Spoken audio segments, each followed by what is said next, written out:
We really have lost hold of the yoke, I think, of health and wellness in this country, and we're really suffering. This is our humble hemp patch. 5,000 years of medical cannabis use. We're learning about other cannabinoids. Marijuana is grown in every state in the Union.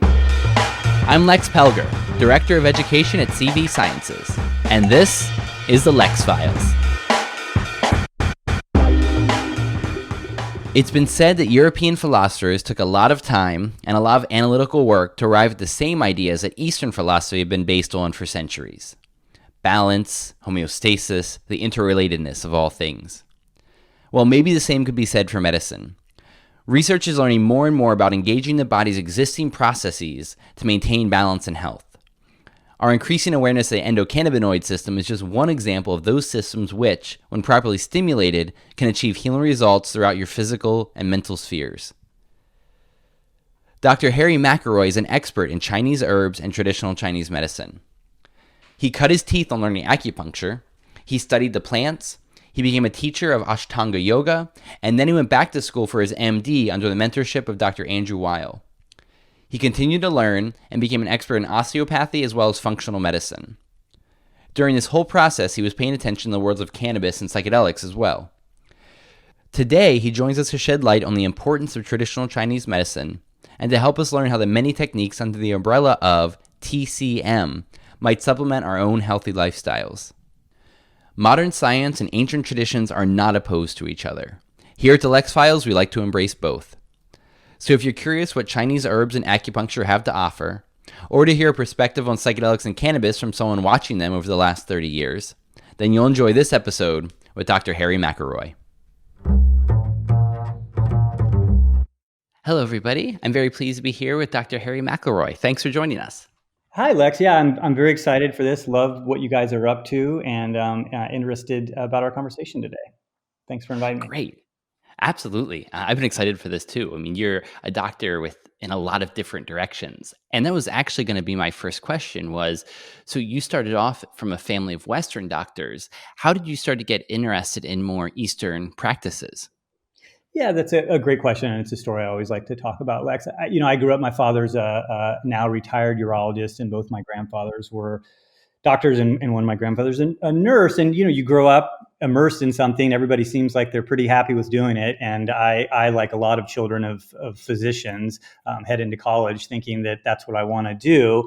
I went to the University of California in Santa Cruz and took a hard pivot, I believe, first quarter in recognizing that I really wanted to spend more time learning more about myself and the world, and ended up studying anthropology with a focus in medical anthropology, and then doing a lot of organic agriculture, really focusing a lot of, epigenetics is a term we talk about a lot these days, about characteristics that we can alter, right, that are inheritable, not affecting the DNA, but affecting the chromosomes that are alterable, and we can make changes that have an impact on our health and wellness. And so that was something I was interested in early on. And so really focused on, the fundamentals of good sleep, proper nutrition, loving relationships, and got done with college with a lot of organic agriculture under my belt and a lot of outdoor education, and was, living in different places and traveling. And then after a while, I decided that I wanted to go back to school. And I really had been interested in a lot of Asian thought and the little bit I knew about the medicine. And so I decided a little bit on a gamble to go back to acupuncture school. A lot of my classmates had these amazing, health resurrection stories where Chinese medicine had really saved their life. And for me, it was much more of a, wow, this really makes sense. A system that's based on, essentially it's the original personalized medicine, a system that's really based on looking at the individual in front of you, and then through herbs, diet and lifestyle, and acupuncture, of course, you're able to really help influence and create in a very pro-health manner a better state of being for folks. And so that was intellectually intriguing for me. It ended up being, I think, one of the best decisions of my life, and I really enjoyed the education. And then also, it really set the tone for. I mean, that my primary medicine personally has always been prevention, and Chinese medicine just is such an exquisite system that allows us to really focus on that and get great results essentially, and really be able to not be stuck where I think Western medicine so much, if there's the absence of disease, there's not a whole lot of conversation. In Chinese medicine, health is always a moving target, and there's always a manner in which to enrich your vitality. And so that's kind of where I jumped into.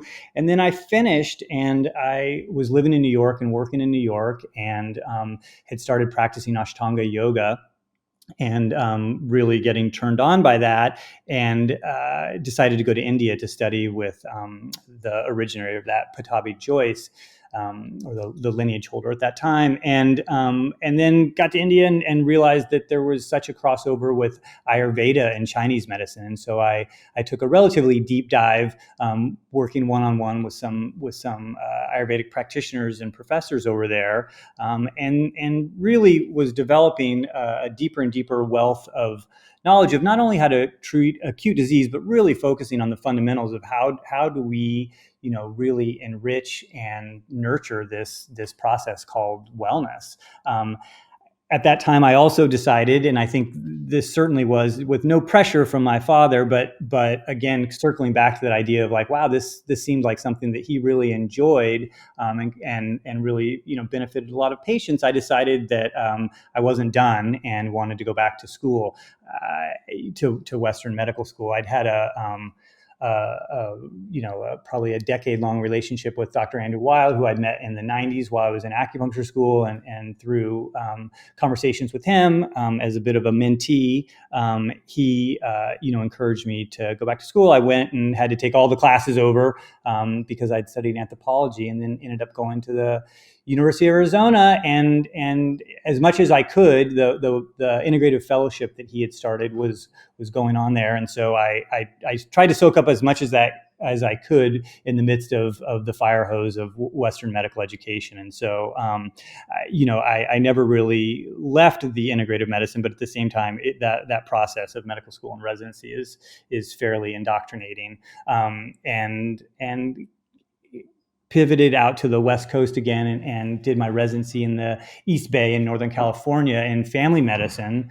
And then, at that point, as that residency started to finish up, that was like, okay, here's your skill set, where's your passion? What do you really want to start working with? And I started a private practice in San Francisco, really working on the personalized approach, using both aspects of integrative medicine, including functional medicine, and then relying on my TCM education to really meet the person in front of me, and with the tools in my tool set, try to help them in the way that best serve them. It was at that time too, cannabis is in the materia medica. I mean, so it's been something that has been known to traditional Chinese medicine for a couple thousand years. Primarily the roots and the seeds. It was used a lot for constipation. And then fast forward to being in the Bay Area, which is really certainly one of the birthplaces of medical cannabis. Recognizing that so much had changed, right? I mean, it was no longer, smoke 2 joints and see how that works from the 70s. It was, wow, we've got all these different cannabinoids, these different terpenes. And by playing with the ratios of different chemovars, right, strains, we're really able to get a multitude of different effects. And so that's when I really started, this has been almost a decade now, started diving into the actual clinical practice of working with cannabis. That's a fascinating story. And I think what I really like about it is how much it sounds like you're coming full circle, not only from your own early childhood, but also what Western medicine used to be, where it was more sit and listen to the patients, look at the person in front of you. And you kind of brought that back in your study of all of these other techniques. 100%. I both my grandfathers passed away, but I often wonder, if they came back and saw what primary care looked like these days, if they honestly would even recognize it. Right? We really have lost hold of the yoke, I think, of health and wellness in this country, and we're really suffering.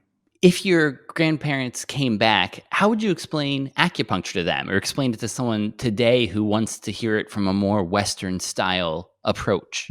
I think the easiest way, and this also has really this conversation versus 20 years ago, I think is also a little bit easier to facilitate. And it's really about bioenergetics, right? We know that the body is an electric force, and there are ways that we can manipulate it, certainly with Western interventions, but Chinese medicine, and this is through, hundreds, if not thousands of years of meditative thought. This primarily came out of Taoist thought, was this idea that there are, correct and directional flows of energy in the body. And there are points that we can access those flows of energy, and through manipulation, whether it be, initially it was through hand contact, and then acupressure, and then moving on to needles. There are ways that we can manipulate that energetic flow to reestablish a balance in the body. And that's so much of what it really is. It's about bringing our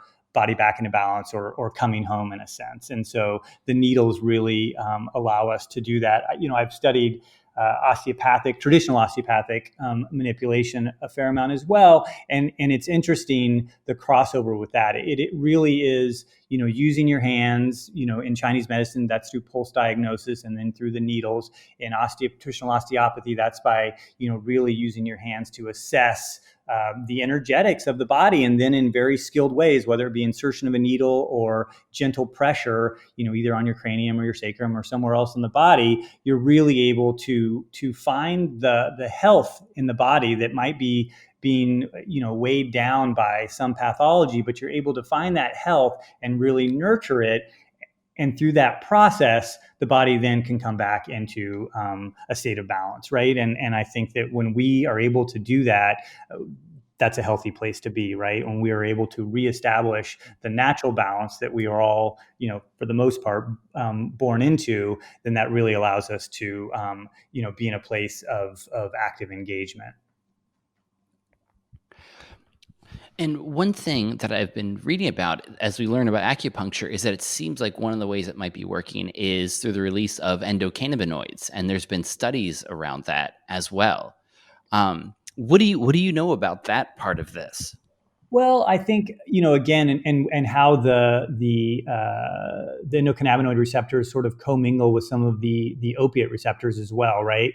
That help keep our body, free of pain. I think that's certainly one of the reasons that the acupuncture works so well for acute and chronic pain. But also, I think, coming back to the ability to manipulate the endocannabinoid system really comes back to this idea of, like, if we're able to bring our body back into a place of balance and homeostasis, then that's a good place to be starting from. So I think that the needles, I think meditation, I think breathing exercises, I think quality sleep, all of these things are really focused on bringing back into balance and regenerating, right? And really cleaning out the old stuff in our body, right? Through autophagy and other processes where we're really cleaning out material that we no longer need, and really waking up and vitalizing our body in the present. And so I think that's a lot of what's happening, in my opinion, with the endocannabinoid system,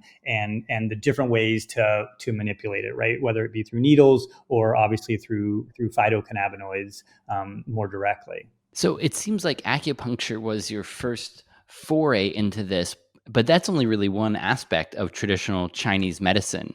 How did that unfold? I mean, how would you explain it's such a huge field.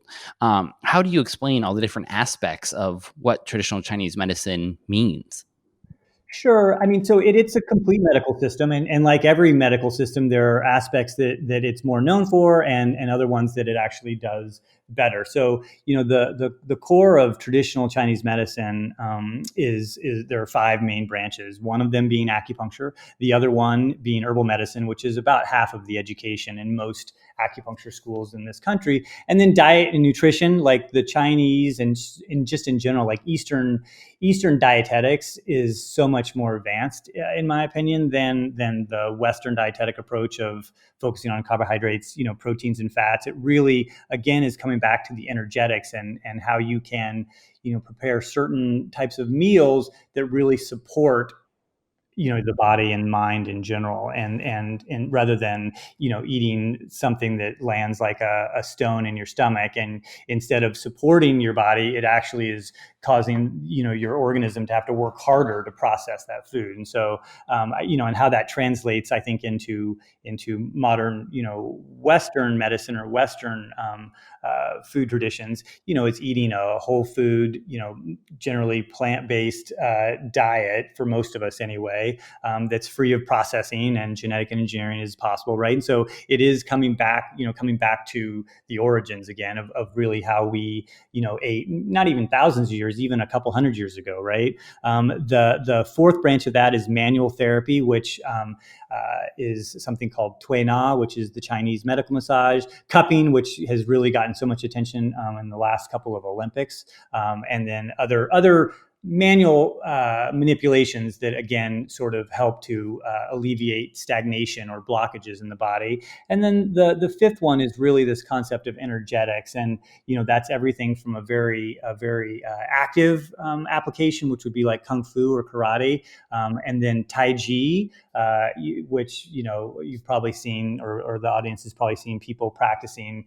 Sometimes in the U.S. it's in parks, done in groups where they're moving slowly but deliberately. And then the third one of those is qigong, which is closer to a standing meditation, where you're really working on building these practices that help enrich the foundation of the body's health and wellness. That must have been a lot of study. It was, I tell you, I mean, it was a lot of studying, and it was also just so much fun. I mean, the thing about, allopathic or Western medical schools, and it was great too, and I obviously learned a tremendous amount, but you're sort of on the outside looking in. I mean, it's not really about learning about health and wellness, right? It's a learning about pathology, and does a great job of that, right? Of really learning how to identify disease and treat it, I think acutely more successfully than chronic, but it really was more of, I'm here and this is the information that I'm learning. Whereas Chinese medicine, you're just so intimately involved with the education all the way along. I mean, I like to tell people there are over 350 acupuncture points, and in school, like, I've had every one of those needled on me, and I've needled every one of those points. And it's the same thing with the over 300 formulas that I learned at my school. I've made all of them and I've tried all of them. And that's the same thing with Tai Chi and Qigong and Tui Na and all the other modalities. And that really is ultimately not possible in Western medicine. I mean, we're not going to inoculate ourselves with pathogens just to see if we can heal ourselves. And so it's not really a criticism, but it's an acknowledgement of just how enriching that was. And it's also a different cosmology. I mean, you're really learning about a different way of thinking. And I think, ultimately, when you go to Western medical school, I mean, we all, if you grew up in the West, then it's not as transformative. And I think that's probably similar for, Chinese or Japanese students, or, Asian students in general that are studying their traditional medicine. It's probably not quite as much of an eye opener, because so much of it is an intuitive, and that transition from, folk medicine to more organized medicine is something that they kind of grew up with. And so, but selfishly, it really was just a brilliant education. And still, I actually work with two of the people that I went to school with in the late 90s. And so it's really just fostered a lot of long-term relationships. And there's a philosophy to it that I just really, continue to enjoy. That does sound great. I wanted to ask more about the plants, because you hear about so many different plants used in so many different preparations. How much are you still using those plants today? And are there any that you find yourself recommending a lot more than others? Sure. And that's a great question too, because, and I think this is changing. And I went to school actually in San Diego in the late 90s. And I imagine that some of that education has changed as well, because, we learn all the raw herbs in their crude form, often prepared, but still something that you would recognize. And then, we put them together into very, exquisitely balanced formulas, and traditionally you would cook them up. There are a couple things with that. First of all, it's not necessarily that easy. It takes a fair amount of time, right, to boil the herbs down. They're incredibly bitter, and that often means that's really good medicine. But the adherence or compliance with patients, that was always a little bit of an issue. And so, what I would say about that is the majority of Chinese herbs and formulas I use these days are decoctions, or formulas that have been decocted into typically an alcohol base. And so, coming into the office, if you leave with a Chinese formula, either one that we craft in office by taking different single herbs and putting them together, or if it's a 5 herb formula that's already been created, it's typically in like an alcohol tincture bottle. The other way are dehydrated extracts that are in granule form. So you can just take a little scoop, right? And it's super portable, and it's not going to spill, and the people sitting next to you aren't going to be like, good God, what is that smell coming from your bag that tipped over? But you're able to take those granules and then just put them in warm water. And, I think that we're getting better results because people are able to do this, more consistently and more accurately. The other part about that is that while I like to think that law changes from country to country, and in the U.S. it changes state to state, the human body doesn't really change, right? We're the same where we find ourselves on the planet. That being said, what we are actually having to take on as a species, whether it be all of the pesticides that are in part of food production for most of the world these days, or the amount of toxins that we're interacting with that, quite honestly, we didn't evolve to. I do think that the job of the herbs is a lot more of an undertaking. And so the one thing that it has changed is the dosages from a lot of the formulas. We've actually gone up in the herbs, in the grams, right? If something was 5 grams, according to the Chinese Materia Medica from a couple thousand years ago, and this isn't an across the board rule by any stretch, but we might be doubling that now, to be able to get the same kind of results that are written about. That's interesting. I wouldn't have expected that. Oh, go on. Yeah, no, and I just to follow the tail end of that question, as far as ones that we're working with. I mean, I think that, and there are a lot of really interesting stuff about COVID-19 and Chinese medicine, and some of the antiviral formulas that are really, we're finding a lot of great success with that. The other part about a lot of the more acute herbs, especially when we're talking about infection, is that they're typically more bitter. Bitter has this quality of downbearing and eliminating things from the body and cooling. And so when we have some sort of warm infection, like like a flu or like the COVID-19 would also be a warm disease in the framework of Chinese medicine, using these cold down-bearing herbs really help to get it out. The other thing, and I think that this is very much a product of the world that we've created, is using more adaptogenic herbs, right? Herbs that really helped our body to adapt. And so, that's certain types of ginseng in Chinese medicine. Ashwagandha is a really well-known one from Ayurveda, rhodiola from Europe. These herbs that really help calm our nervous system down, right? We are in such a sympathetic overdrive that using, meditation,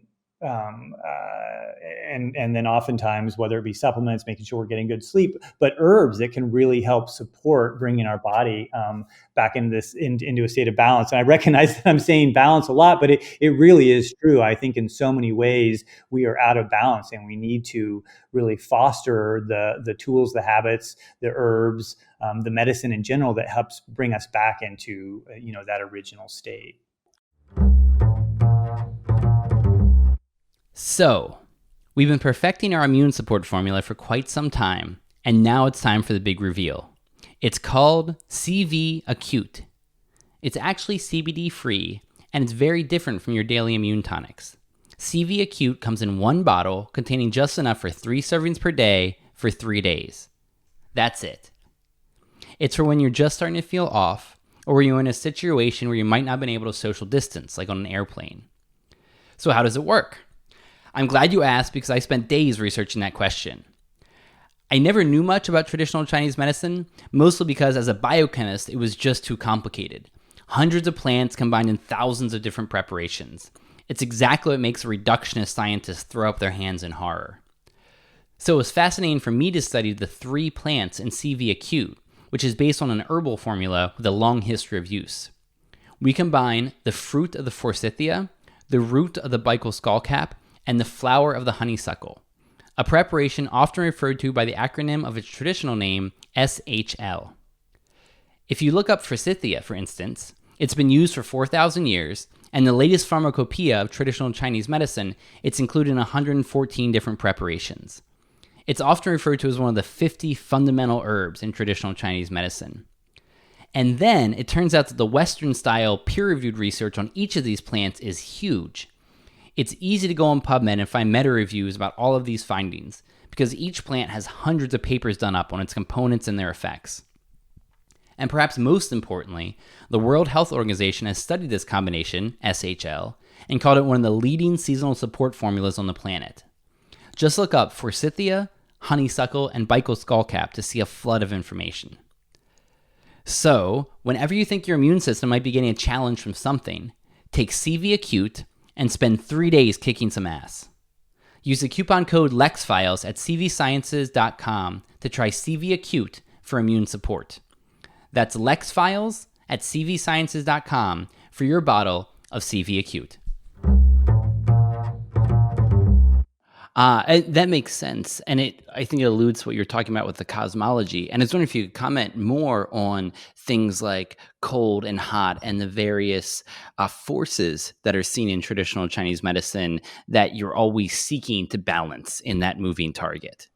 Yeah, I mean, I think in general, again, so much of the origins of Chinese medicine came from Taoist thought, which predates Confucius, which was, I think, a lot of ways more didactic, but it was really people looking at the natural world and recognizing that there were energetic forces at play. And so it's, whether that be, things that are rise, right? Steam, like the Chinese character for qi, like energy, prana, is the steam coming off a bowl of boiling rice, right? It was this essence of, even though we can't see things, there's still a process of energetics going on. So whether that be something that is arising or downbearing, you've got cold and you've got hot, right? And so there are things that are more quickly moving, things that move more slowly. And basically by looking at that whole framework, and I'm fast forwarding for your education into a couple minutes, but it's really looking at the way that that when the energetics of a system are out of balance, how can we bring that into balance, right? And whether that be, through herbs, qigong, running, right? I mean, I think the other thing that we need to do, especially in the West, is recognize that we can transplant a lot of that information onto the different frameworks for different cultures, right? I mean, so for instance, one of the most meditative, I have a long-term yoga practice, but one of those meditative things that I do is I do a lot of long-distance running, and I find that really clears my head. And sometimes these are 6, 8, and 10-hour runs. And one of the things that I do from a plant perspective is that I've been doing this for a couple of years now, I take about 50 milligrams of CBD every 3 hours to help cool my system down, right? That's a very agitated thing to be running that long. And so by proactively saying, oh, wow, here's this great, aspect of the cannabis plant that really helps with relaxation, right? It's an anxiolytic. It helps you just sort of chill out.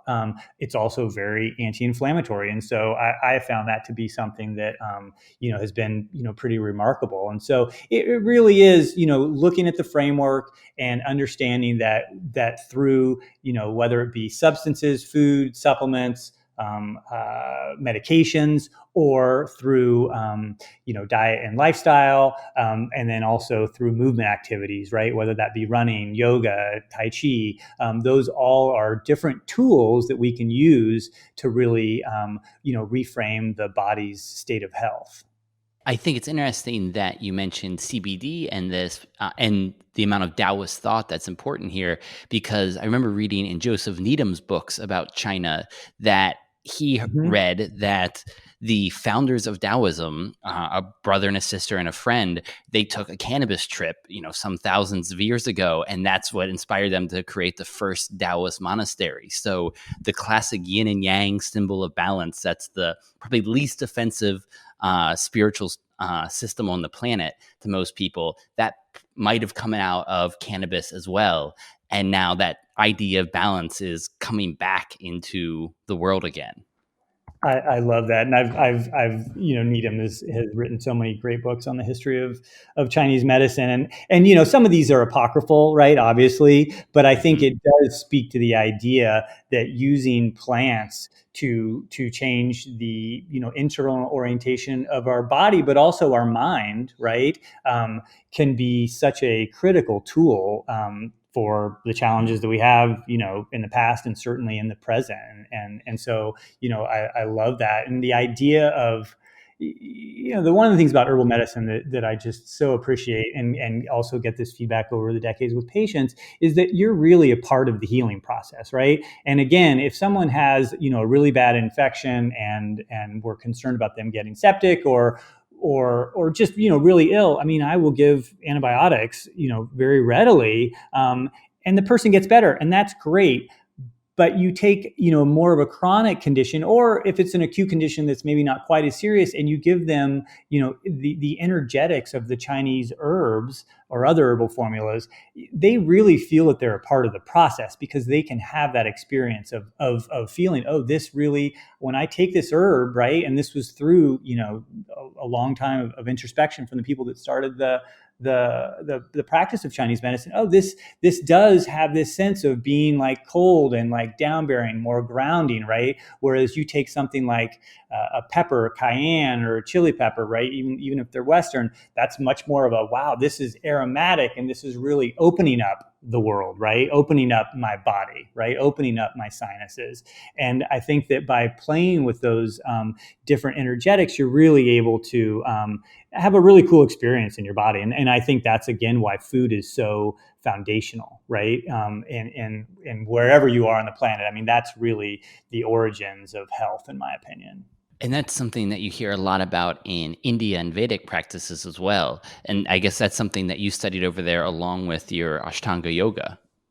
Yeah, and this idea, and I think I'm more plant-based in my approach to eating, and so I also have just had more of an attraction to Ayurvedic dietary principles. And instead of the 5 elements, they've got the 3 doshas: Kapha, Pitta, and Vata, and they also have this whole system of ways to prepare food that you're able to really influence that, right? And so, yeah, absolutely, and I think how the yoga is so intertwined and truly a part of Ayurveda, and Ayurveda part of yoga. And so yeah, 100%. I think that that's such a great way to really introduce people to concepts and practices that can really enrich their lives. I used to run diabetes groups at one of the places that I working with the urban underserved in Northern California. And I would start the class by, we would make sauerkraut the first day, and I would give them some culinary herbs to go, take home in some terracotta pots and start growing, so that they could actually be a part of the process of creating the food, that they took in, and understanding that, diabetes is, first and foremost a preventable disease, but also very treatable. And I've had a lot more success, quite honestly, with nutritional interventions for people actually getting off of them and really reversing their diabetes than the medications. The medications, absolutely work, but they work in such a sense that people then end up staying on them forever. And if that's what it has to be, based on other factors, then that's what it is. But I'll also just say that helping someone to really find that concept of health through, diet and exercise, and then to be able to make those changes so that they can free themselves from the dependence of pharmaceuticals that's a beautiful process. Get your patients invested. Isn't 100%. that what we all hate?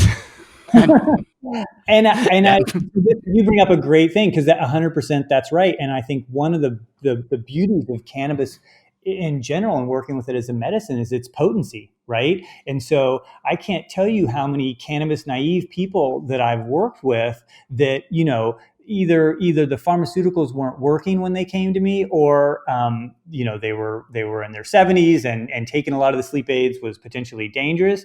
And we start them on start low and go slow, and then depending on what we're treating, that's where the dosages and the ratios and the terpene profiles are going to be different. But in very short order, usually within less than a week, people are already starting to feel that. And I mean, that's one of the most satisfying things that I do, is working with patients, especially in their 70s and 80s, around insomnia, and really helping to get them a better night's sleep, which is better in every aspect as it regenerates the body, but also really having them being able to participate in their health and wellness by having that personalized approach to their herbs, right? Their cannabis or other formulas or their food. And I mean, that's just so much fun to be able to, assist and educate patients, that then, liberates them to be able to really be a contributing part of their health and wellness, the main part of it.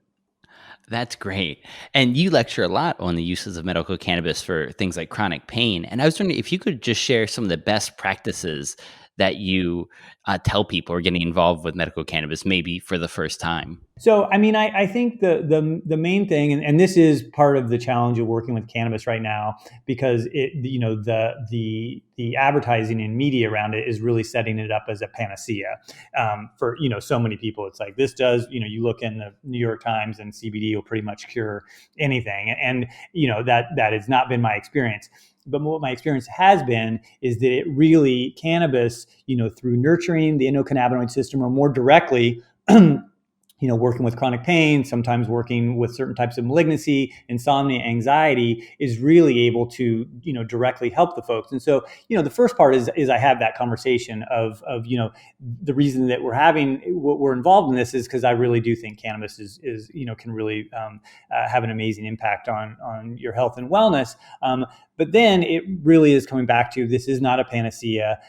And while cannabis is very forgiving, there are ways to approach this that are going to, statistically and more reliably give you a better chance at success, right? So, the first sort of mantra within that is always starting low and going slow. I tell people that, if right out of the gate, if our initial dosing recommendation gets you relieved, I'm really happy. But, my goal, and especially with chronic pain, is to give people the control over that slow upward titration, so that maybe it takes a week to get really to the point where they're having a felt sense of their pain being better controlled, or at the point, if they're taking oral opiates, that maybe we start the conversation of harm reduction and starting to reduce their reliance or the dose of the opiate, while continuing to increase the cannabis, whatever the ratio is, typically with THC and CBD. So that's first and foremost, is this idea that this will work, but it could take a little bit of time. The benefit of that is, again, them really feeling, coming back to the energetics, they're like, oh, this is something that I really, my body is having an experience with this. And then the second part about it is, you really are helping to prevent any negative side effects of cannabis, right? And that story is typically someone who maybe they were trying to take 3 milligrams of THC and they took 30, right? Cannabis is incredibly safe, right? There are some medications and certainly at higher doses that we need to be cautious of. But in general, the best thing to do is to get some fluids, maybe some warm lemon water. The terpenes in the lemon water can help cut that psychoactivity. And then, it's a process of putting on some Netflix and relaxing and metabolizing your way to freedom in 4 or 5 hours. That said, and I talk about that with patients, my goal, and something I repeat often throughout the consultation is, if we start low and slowly titrate up, that's not going to happen. So that's first and foremost kind of how I set the stage.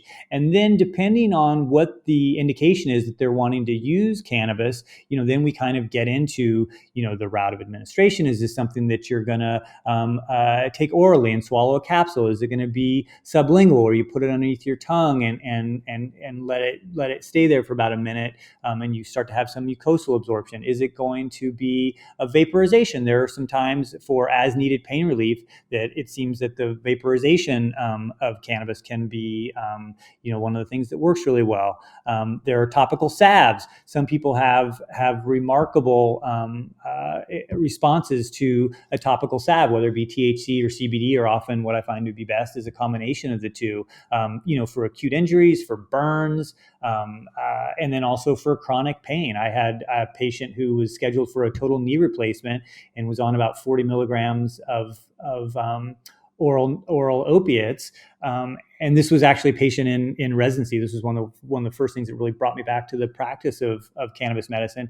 And he came in at a follow-up visit and just said, hey, he had an unused bottle of opiates, and said, listen, I don't need these anymore, and I don't need the prescription anymore. And I was like, that's not something that happens very commonly. And I was like, well, that's great. Tell me about, why and what happened. And he whipped out a little, Carmex sized vial a case of THC topical. Right. And he said, boy, I just put this on my knee and that does it. Right. And that makes the pain go away. And so really, as with anything, it's like through the experience that I have, garnered through the clinical application, and then obviously studying a lot and going to a lot of conferences, seeing what works well, right? I mean, the difference between Chinese medical education and like Chinese medical education or any other type of medical education is that it's fairly nascent, right? I mean, building on the work of Raphael Mechoulam and going in and isolating the different cannabinoids, and then, look at CBN, maybe THCA, right? These different cannabinoids that have different effects. I mean, it's pretty remarkable. I mean, cannabis truly is a pharmacy in a flower or in a plant in general. And so really being able to manipulate that, you're able to do, very, very different applications, right? I think some of that comes from just helping to feed the endocannabinoid system in general. I think, again, another byproduct of being out of balance is that our endocannabinoid system needs a little help, right? And so just even feeding it with small amounts of CBD, sometimes maybe a really small amount of THC, in a sense, it's like the new Geritol. It's like the best multivitamin ever, right? And I've worked with patients where, it's completely psychoactive. They don't feel it at all, but we do subjective questionnaires before and after in a 30-day period, and very reliably, they're like, you know what, I can't really, put my finger to it, but like, yeah, I feel better. I feel better rested. I feel, emotionally, more available and stable. And so, I think there's that aspect. And then there is hey, I've got very acute pain and I want to use a mix of THC and CBD to help, eradicate that as quickly as possible. And so, it really is a whole study, field unto itself. And I think that, that's one of the reasons why it's so exciting for me, is just this is constantly changing and evolving, and it really helps people. So, I mean, I'm a pretty big proponent of the medical use. That's great. Thanks for sharing that hard-won wisdom. And it's actually the last one I wanted to ask about was another field that well that is on the more nascent side in the West. You've been involved in psychedelics for a long time as well, and I wondered what it's been like to watch psychedelic medicine evolve over these last couple of decades. Yeah, I mean, I think it's been pretty incredible, and it again goes to plays to the potency of the medicines, and then also our need, right? I mean, I think that part of the reason that the field of psychedelics is, I don't think exploding is an overstatement right now, is the fact that not only do they have some very positive effects with a wide-ranging, group of indications, but we also need them more now than ever, whether that being, MDMA for the treatment of PTSD. And I went through a psychedelic training program in San Francisco at the California Institute of Integral Studies. And, we learned, how to become a psychedelic therapist. And, that's now transitioned into, I'm on the team of two expanded access clinics that are working with MDMA to treat PTSD that even within the realm of COVID, we might be starting later this year. And so, I think that there was a lot of talk, and certainly, MDMA, there were a lot of clinicians that really fought against its scheduling in the mid 80s because they were already getting such great results with trauma, with relationship dynamics.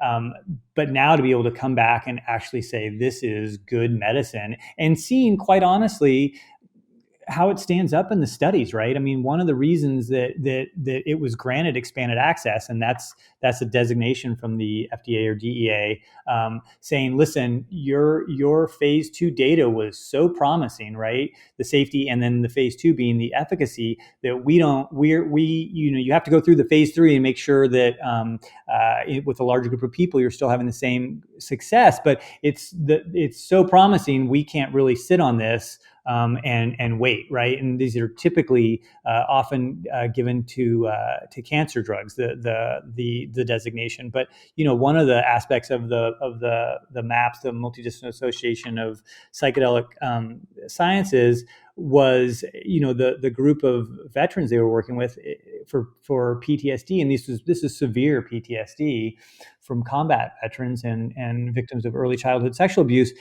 At 1 year, 70% of them no longer qualified for the diagnosis, right? We don't have drugs that work that well, right? So I think that it's very exciting. We continue to need to move forward cautiously, but I think that some of the stuff coming down the pike is really phenomenal. And to follow up with that, it's the use of ketamine clinically, and the beauty of that is not only is it really effective in helping people with depression, PTSD, anxiety, but it's also, it's a Schedule 3 medication, and we can prescribe it, right? And so working with patients with ketamine around those, typically those 3 indications, has really been one of the biggest surprises for me clinically in the last couple years. And this year with the advent of COVID and the inability to at least initially to have people in the office, appropriately so, is that we started working with folks virtually, right? And at very low doses. And I think that's one of the things that's come out of the MDMA treatment as well, is that it's often not these hero's journey size doses that are doing the best. I think with MDMA, initially it was 125 milligram dose. And I think now the standardization is down to 80 milligrams. And I think one of the things with ketamine that's been really provocative is it's not, large doses given, either intravenously or intramuscularly, but it's these smaller oral doses that really allow for people to get into a state change, but really be much more present so they can actually talk about their trauma in real time. And in my experience too, it's helped with the integration as well as a lot. It's people that are able to get into a state where they're able to talk about past trauma in a way that they wouldn't otherwise, but they're also much more present in that conversation. And in my experience, and this is just, this is my experience, it's been really interesting to see the degree of success that's brought with it. That's great. It is an exciting time for those things. But you mentioned COVID, and that was actually the last question I wanted to ask. Yeah. What advice would you give to people dealing with stress during this time? What are the practices? Yeah, so, and alluded to it a little bit earlier, it's the foundational things. It's making sure that you're getting enough sleep and rest, right? This is when our body has the opportunity to regenerate. I think that there's never been a better time to start a daily meditation practice, right? And that really can be as little as 10 minutes a day. I've had a lot of success with patients just even doing that. It doesn't have to be something longer or even more esoteric. There are great apps for that are really accessible, like Headspace, Calm. Oak is a great app that I like that's actually free. Making sure that you're, eating quality food, that hopefully you're one of the benefits of this is people are at home, that people are doing more home cooking, right? Whether that be all the bread that people are making, to soups, other things that really help to nourish them. And often what happens with that is you're doing it in community, whether with friends or with family. And I think there's also, when we talk about energetics, there's something that is really important about, surrounding yourself with people that you care about, and doing that in the manner of also sitting down and having a meal, I think is incredibly important. I think exercise, right? The more research we do on all this other stuff, there are very few things in the world that are as healthy for you and preventative as regular cardiovascular exercise, right? And so making sure that you're doing that in some manner that best suits you, right? And then also working with herbs, right? And so, I talked about just helping with like endocannabinoid tone. So I do encourage a lot of folks to use sub-psychoactive doses of cannabis just as a means to keep them proactively in a state of balance. And I think that's kind of where I start with. And then, then we get into conversations if something's not working well, where we can talk more, at advanced capacity on medicine, from whatever system that we're coming from. That's great. I really appreciate the practical advice and for taking the time to share on all these different topics for us today. It's been really educational. This has been super fun, Lex. I really appreciate all the work you guys are doing, and thanks for listening, everybody. Hopefully, there were some pearls in there, some interest points. That's it for this round, but I'd like to talk to you again some other time. That sounds great, Lex. I look forward to it. Take care. Great. All right. Till then. Thanks for tuning in. To listen to other episodes, find us at pluscbdoil.com or on YouTube or on all the podcast platforms. Subscribe to the CV Sciences YouTube channel to see each new episode. And if you'd like to buy any of our fine products, use the coupon code Lex Files for 25% off. If you have any questions, compliments, or suggestions, feel free to write me at research@cvsciences.com or follow the podcast on Twitter at The Lex Files Show. If you enjoyed this program, please rate us on iTunes or share a link to your social media. It means a lot to us. The Lex Files is produced by Matt Payne. Our chief advisor is Amabel Dela Cruz. The music is by Jake Bradford Sharp. The YouTube videos are by Brendan Cleek. And our sponsor is CV Sciences, makers of America's favorite CBD oil. Remember the coupon code Lex Files. And I'm Lex Pelger, signing off. Signing off. Signing off. Signing off.